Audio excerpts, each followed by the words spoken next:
I love cooking and I love teaching people how to cook.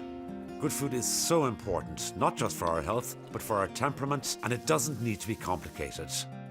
For this series, I've created a set of menus which I hope you will try, either as individual dishes or as a complete and balanced meal. We're so lucky to have some of the best raw ingredients in the world. Let's make the most of them.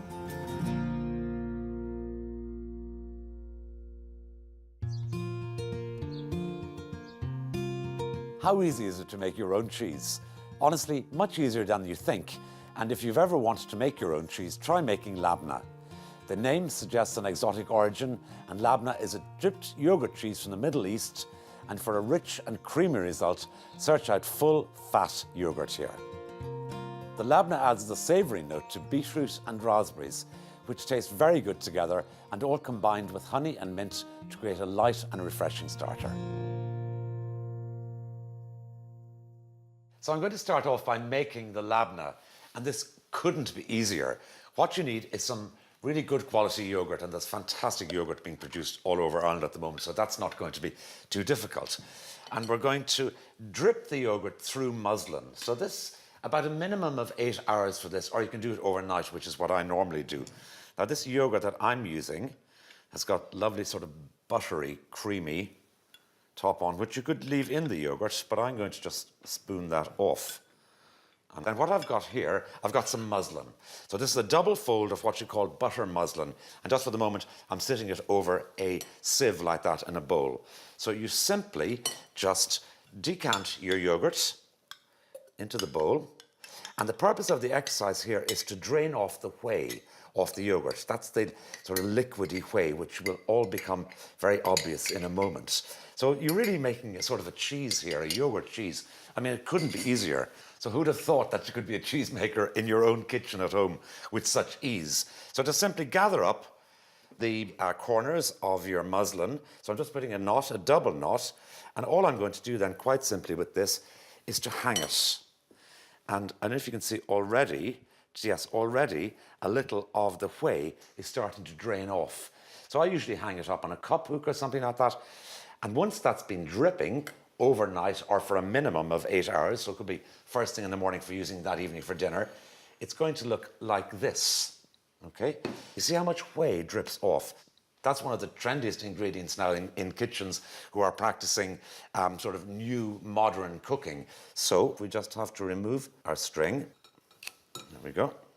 And in here we have a very, very simple, beautiful cheese. So I'm just going to put that into a nice bowl, and we keep it cold. At this point then you definitely chill it, okay? Really lovely and gentle, and I'm handling it with a degree of sort of care and respect because I think it's such a beautiful thing. Now I'm just going to make a little bit of dressing, which we're going to be serving with the beetroot and the labna and our raspberries and mint. So it's a very simple dressing using olive oil and lemon juice. And here I'm doing 4 tablespoons of olive oil, and then I'm doing 2 tablespoons of lemon juice. So this has just been squeezed from a lemon. So a nice level of fat, vegetable fat from the olives, a nice level of acidity from the lemon. The other ingredient I love to put in here is a little bit of honey. So I've got lovely Irish honey in my lovely little Belique honey pot. It's just a very precious thing that I love. Dribble that in. That's about a teaspoon of honey. You can measure it onto your spoon if you want to. A little bit more. And again, local honey. The honey that is most local to you will be the best thing here. And remember that this honey made in cities and towns as well as all over the countryside. Pinch of salt and a little pepper. And that's, again, a classic vinaigrette. So why am I adding the honey in here today? Because the labna is just a little bit sharp. So just to give a balance of flavour. I don't want it to be overly sweet, but I just want the flavours to be really, really good. So a little black pepper, a whisk to mix everything up.